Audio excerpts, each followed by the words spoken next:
विवेचना में आज कहानी अटल बिहारी वाजपेयी की निजी जिंदगी की, जो कहा करते थे, मैं कुंवारा हूं लेकिन ब्रह्मचारी नहीं।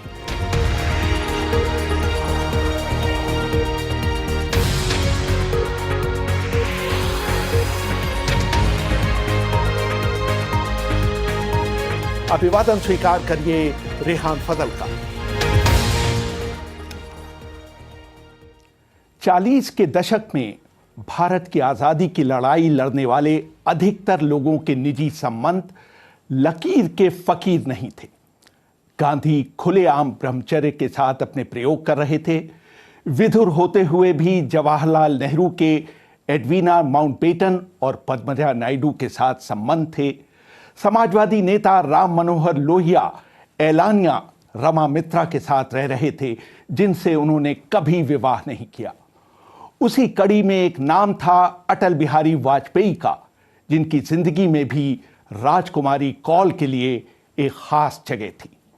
ग्वालियर के विक्टोरिया कॉलेज में पढ़ाई के दौरान वाजपेयी की मुलाकात राजकुमारी हक्सर से हुई, जिनकी तरफ वो बहुत गहराई से खींचे चले गए। हाल ही में प्रकाशित वाजपेयी की जीवनी की लेखिका मशहूर पत्रकार सागरिका घोष बताती हैं। रेहान, एक गीत है, एक जो फिल्म खामोशी से गीत है, प्यार को प्यार ही रहने दो, इसे नाम न दो। तो मैं समझती हूँ ऐसा कुछ मसला था। वाजपेयी और राजकुमारी कौर वो कॉलेज में पढ़ते थे और उन दिनों एक आदमी और औरत के बीच में एक फ्रेंडशिप या मित्रता या दोस्ती, this was a novelty. Both of them were very good friends और दे फेल इन लव। राजकुमारी एक बहुत ही जिसे कहते हैं जिंदा दिल और vivacious and opinionated, and she was a very मैं क्या कहूंगी, बहुत ही मतलब चंचल और सुंदर लड़की थी। और उसे देखकर वाजपेयी एकदम चकाचौंध हो गए। पर वाजपेयी आरएसएस में थे और फिर वो आंदोलन में शामिल हुए और फिर राजनीति में चले गए और उनकी जिंदगी एक और अलग दिशा में चलती गई और राजकुमारी की जिंदगी अलग दिशा में गई। राजकुमारी दिल्ली आई, राजकुमारी की शादी हो गई और शी मैरिड बृजनारायण कौल, और जो रामजस कॉलेज में फिलोसफी पढ़ाते थे। हमने देखी है उन आँखों की महकती खुशबू, हाथ से छू के इसे रिश्तों का इल्जाम न दो। अटल बिहारी वाजपेयी के एक और जीवनीकार किंगसुक नाग अपनी किताब Atal Bihari Vajpayee the man for all seasons में लिखते हैं, युवा अटल ने राजकुमारी के लिए लाइब्रेरी में एक किताब में एक प्रेम पत्र रख दिया था, लेकिन उन्हें उसका जवाब नहीं मिला। दरअसल राजकुमारी ने उस पत्र का जवाब दिया था, लेकिन वो पत्र वाजपेयी तक नहीं पहुंच सका। जब वाजपेयी सांसद के रूप में दिल्ली आ गए तो राजकुमारी से मिलने का उनका सिलसिला फिर से शुरू हुआ। 80 के दशक में एक पत्रिका सेवी को दिए गए इंटरव्यू में राजकुमारी कौल ने स्वीकार किया था कि उनके और वाजपेयी के बीच परिपक्व संबंध थे, जिसे बहुत कम लोग समझ पाएंगे। वाजपेयी और मुझे अपने पति को इस रिश्ते के बारे में कभी सफाई नहीं देनी पड़ी। मेरे पति और मेरा वाजपेयी के साथ रिश्ता बहुत मजबूत था। वाजपेयी के सबसे करीबी दोस्त अप्पा घटाटे ने सागरिका घोष को बताया था, मुझे नहीं मालूम कि उनके संबंध प्लेटोनिक थे या नहीं, और वास्तव में इससे कोई फर्क भी नहीं पड़ता। पूरी दुनिया इस संबंध को अपरंपरागत और अजीब जरूर मानती थी, लेकिन वास्तव में ये दोनों के बीच उस दोस्ती का स्वाभाविक विस्तार था जो ग्वालियर में कॉलेज सहपाठियों के तौर पर शुरू हुई थी। बाद में जब वाजपेयी को दिल्ली में बड़ा सरकारी घर मिला तो राजकुमारी कौल, उनके पति बृजनारायण कौल और उनकी बेटियां उनके घर में शिफ्ट कर गए। सागरिका घोष बताती हैं, वाजपेयी के काफी नजदीक रहे बलबीर पुंज ने उन्हें बताया था कि जब वो पहली बार वाजपेयी के घर गए तो उन्हें कौल दंपत्ति को वहां रहते देख थोड़ा अजीब सा लगा, लेकिन जब उन्होंने देखा कि उनके लिए ये सामान्य सी बात है तो उन्होंने भी इस बारे में सोचना छोड़ दिया। जब वाजपेयी के सबसे नजदीकी दोस्त अप्पा घटाटे वाजपेयी को अपने यहां खाने पर बुलाते थे तो वाजपेयी, राजकुमारी कौल और ब्रज नारायण कौल तीनों साथ साथ उनके यहां जाते थे। जो मिस्टर कौल जो थे, बीएन कौल, प्रोफेसर कौल, वो भी बड़े अंडरस्टैंडिंग थे, वो भी बड़े मैच्योर थे और उन्होंने भी शायद इस रिलेशनशिप को स्वीकार कर लिया क्योंकि वो तो उसी घर में रहते थे, एक साथ सारे रहते थे। और मुझे बलबीर पुंज ने कहा, जो बहुत नजदीकी से वाजपेयी के साथ थे और बहुत नजदीक थे वाजपेयी के, बलबीर पुंज ने कहा कि वो तीनों बड़े मैच्योर इंडिविजुअल थे और घर के अंदर they all had separate bedrooms and they all used to go to their separate bedrooms and Mrs. Kaul was very comfortable and they were all very comfortable with each other. BN Kaul भी वाजपेयी को बहुत ही चाहते थे और बहुत ही वाजपेयी के well wisher थे और वाजपेयी के बड़े क्लोज फ्रेंड थे एक्चुअली। और जब भी वाजपेयी घर लौटते थे राजनीतिक दौरे के बाद तो बीएन कौल पूछते थे कि क्या आपने सही तरीके से खाया पिया, क्या आप ठीक हैं, क्या आपके भाषण कैसे गए। मशहूर पत्रकार करण थापर एक बार वाजपेयी के इंटरव्यू के लिए उनसे संपर्क करना चाह रहे थे लेकिन बात बन नहीं पा रही थी। करण थापर अपनी आत्मकथा डेविल्स एडवोकेट में लिखते हैं, मैंने थक हार कर वाजपेयी के रायसीना रोड वाले घर पर फोन मिलाया। काफी मशक्कत के बाद मिसेस कौल लाइन पर आई। जब मैंने उन्हें अपनी परेशानी बताई तो उन्होंने कहा मुझे उनसे बात करने दीजिए, इंटरव्यू हो जाना चाहिए। अगले दिन वाजपेयी इंटरव्यू देने के लिए तैयार हो गए। उनके पहले शब्द थे, आपने तो हाई कमांड से बात कर ली, अब मैं आपको कैसे मना कर सकता हूं। कहानी मशहूर है कि 60 के दशक में मिसेस कौल अपने पति को तलाक देकर वाजपेयी से शादी करना चाहती थी लेकिन उनकी पार्टी और आरएसएस का मानना था कि अगर वाजपेयी ऐसा करते हैं तो उसका उनके राजनीतिक करियर पर प्रतिकूल असर पड़ेगा। वाजपेयी ने ताउम्र शादी नहीं की लेकिन मिसेस कौल उनकी निजी जिंदगी का एक अहम हिस्सा बनी रही। एक कार्यक्रम के दौरान वाजपेयी ने स्वीकार किया, मैं कुंवारा हूं लेकिन ब्रह्मचारी नहीं। वाजपेयी की जीवनी हार नहीं मानूंगा में विजय त्रिवेदी लिखते हैं, दोहरे मानदंडों वाली राजनीति में ये अलिखित प्रेम कहानी तकरीबन 50 साल चली और जो छिपाई नहीं गई लेकिन उसे कोई नाम भी नहीं मिला। हिंदुस्तान की राजनीति में शायद पहले कभी नहीं हुआ होगा कि प्रधानमंत्री के सरकारी आवास में एक ऐसी शख्सियत रह रही हो जिसे प्रोटोकॉल में कोई जगह न दी गई हो लेकिन जिसकी उपस्थिति सबको मंजूर हो। आरएसएस ने एक विवाहित महिला के साथ वाजपेयी के संबंधों पर कभी मोहर नहीं लगाई लेकिन वो उनका कुछ बिगाड़ भी नहीं पाए क्योंकि चुनावी राजनीति में वो उनके सबसे बड़े पोस्टर बॉय थे जिनमें भीड़ जमा करने की अद्भुत क्षमता थी।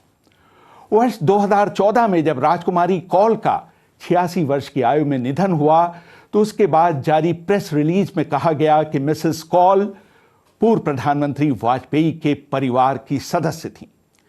इंडियन एक्सप्रेस ने उन्हें वाजपेयी का सबसे अनजान अदर हाफ बताया। हालांकि उस समय चुनाव प्रचार अपने चरम पर था लेकिन सोनिया गांधी ने चुपचाप वाजपेयी के निवास पर जाकर उनके निधन पर अपनी संवेदना प्रकट की थी। उनके अंतिम संस्कार में न सिर्फ चोटी के बीजेपी के नेता लालकृष्ण आडवाणी, अमित शाह, सुषमा स्वराज और अरुण जेटली मौजूद थे बल्कि आरएसएस ने भी अपने 2 वरिष्ठ प्रतिनिधियों सुरेश सोनी और रामलाल को वहां भेजा था। 2009 के बाद गंभीर रूप से बीमार हुए अटल बिहारी वाजपेयी राजकुमारी के अंतिम संस्कार में शामिल नहीं हो पाए थे। बाद में किंशुक नाग ने लिखा, राजकुमारी कौल के देहावसान के साथ भारतीय राजनीति की सबसे बड़ी प्रेम कहानी हमेशा के लिए समाप्त हो गई। कई दशकों तक ये प्रेम कहानी पनपी, लेकिन बहुत से लोग इससे अनजान ही रहे। वाजपेयी हमेशा राजकुमारी को मिसेस कॉल कहकर पुकारते थे। मिसेस कॉल घर चलाती थी और रोज सवेरे मिसेस कॉल उठ करके सारे जो खाने में जो सारे मसाले जाएंगे रोज वो चुनती थी। वाजपेयी को देखती थी, वाजपेयी की कौन सी दवा कब लेना है। एक बार घटाटे ने मुझे बताया कि जब वो बाहर जा रहे थे कहीं तो मिसेस कॉल ने घटाटे को किचन में बुला करके उनको आग्रह किया कि देखो उनकी दवाई बहुत जरूरत है और आप ये जरूर देखना कि दवाई टाइम टाइम पर खाएं। और एक और किस्सा है कि एक बार वाजपेयी घर पहुंचे तो उन्होंने देखा कि टेबल पर सिर्फ सूखी रोटी और सब्जी थी, तो वाजपेयी को ये बिल्कुल पसंद नहीं आया। बोले कि मुझे पूरी चाहिए, तो वो खुद रसोई में चले गए और पूरी बनाने लगे और खाने लगे। तो राजकुमारी उसी टाइम घर आई वापस, वो कहीं गई हुई थी, वो घर आई, वो देखा कि वाजपेयी पूरी खा रहे थे, तो कहा, राजकुमारी ने कहा कि अरे क्या कर रहे हो, पूरी क्यों खा रहे हो, तुमको पता है कि ये सेहत के लिए ठीक नहीं है, तुम्हें रोटी खाना चाहिए, शुद्ध घी के साथ कैसे पूरी खा रहे हो। तो वाजपेयी ने मुड़कर कहा कि अरे तुम्हारा खाना तो इतना अशुद्ध है, तो मैं क्या करूं, मुझे खुद ही खाना बनाना पड़ रहा है। वाजपेयी को सुंदर महिलाओं का साथ बहुत पसंद था। उनकी महिला मित्रों में मशहूर कथक नृत्यांगना उमा शर्मा भी थी। उमा शर्मा, मैंने आस्क्ड हर कि आप और वाजपेयी के बीच में क्या था, क्या रिश्ता था, तो उमा शर्मा हंसने लगी और उन्होंने कहा कि अरे प्रेस तो हमारे बारे में बहुत कुछ बोलता है। तो मुझे लगा कि कुछ है, शायद कुछ था उनके बीच में, कुछ एक क्लोजनेस था। जब उमा शर्मा को पद्मा अवार्ड मिला, तो उमा शर्मा ने मुझे बताया कि she was talking to Sonia Gandhi after the ceremony and Vajpayee was looking at her continuously while she was talking to Sonia Gandhi. और बाद में वाजपेयी ने उमा शर्मा को कहा कि अरे उमा जी, अवार्ड हमसे लेते हो और गैरों के साथ बात करते हो।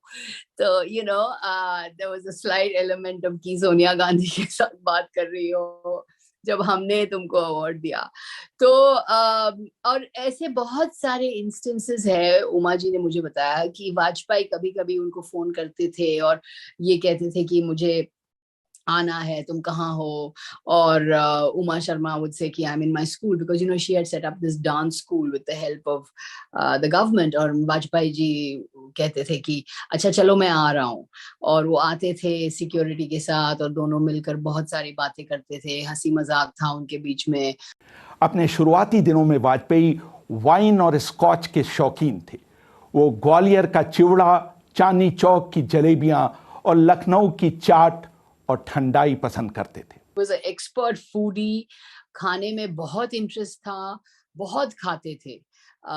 उनका सबसे फेवरेट फूड था चाइनीज स्टाइल प्रॉन्स, और वो फिर जैसे कचौड़ियाँ और चिकन। हर क्रिसमस में जॉर्ज फर्नांडिस उन्हें कोशी का क्रिसमस केक प्रेजेंट करते थे जो वो खाते थे। एक बार 1979 में जब वो चीन के दौरे पे जा रहे थे, when he was foreign minister before going to China, वो चॉपस्टिक्स लेकर के प्रैक्टिस करते रहे कि कैसे चॉपस्टिक से खाना चाहिए। जब वाजपेयी प्रधानमंत्री बन गए तो सुबह 6:30 बजे उठ जाया करते थे। उठते ही वो शहद और नींबू मिले गर्म पानी का एक गिलास पीते थे। इसके बाद वो 8 बजे तक अखबार पढ़ते थे। 8 से 8:30 बजे तक या तो वो अपने ट्रेडमिल पर वॉक करते थे या फिर अपने कुत्तों के साथ वॉक पर जाते थे। नाश्ते में वो एक अंडे का ऑमलेट, टोस्ट या इडली लिया करते थे। वाजपेयी के सचिव रहे शक्ति सिन्हा ने एक बार मुझे बताया था कि वो प्रैक्टिसिंग हिंदू नहीं थे। सागरिका घोष बताती हैं। मैंने बहुत रिसर्च किया कि दिन में वो करते क्या थे सारा दिन, और एक भी आइटम मुझे नहीं मिला कि वाजपेयी कभी कहीं पूजा करते थे घर में या उनका पूजा रूम था. I don't think he was a practicing ritualistic Hindu. एक बार पाकिस्तान हाई कमिश्नर ने जियाउल हक की तरफ से वाजपेयी को पठान सूट प्रेजेंट किया, और वाजपेयी ने वो पठान सूट पहनकर एक डिनर पे गए, और लोगों ने कहा कि वो जो शाम आधा गेस्ट आस्क्ड हिम कि अरे वाजपेयी आप पठान सूट में आए, तो उस समय वाजपेयी ने कहा कि मैं देश का गुलाम हूँ, वेश का नहीं. और वाजपेयी, देखिए अगर हम वाजपेयी के करियर को देखें तो लगातार पाकिस्तान के साथ रिश्ते बनाने की कोशिश की. एक दक्षिणपंथी पार्टी के सदस्य होते हुए भी कम्युनिस्ट नेता हीरेन मुखर्जी, भूपेश गुप्ता और इंद्रजीत गुप्ता उनके करीबी दोस्त हुआ करते थे. उनको करीब से जानने वालों में CN अन्नादुराई, करुणानिधि के अलावा कांग्रेस के पूर्व प्रधानमंत्री नरसिम्हा राव भी हुआ करते थे, जिनको वो अपना गुरु मानते थे. मशहूर पत्रकार विनोद मेहता ने अपनी आत्मकथा लखनऊ बॉय में लिखा था, मैं निजी रूप से अधिकतर राजनेताओं को पसंद नहीं करता, लेकिन वाजपेयी उन लोगों में से थे जिन्हें मैं पसंद करता था.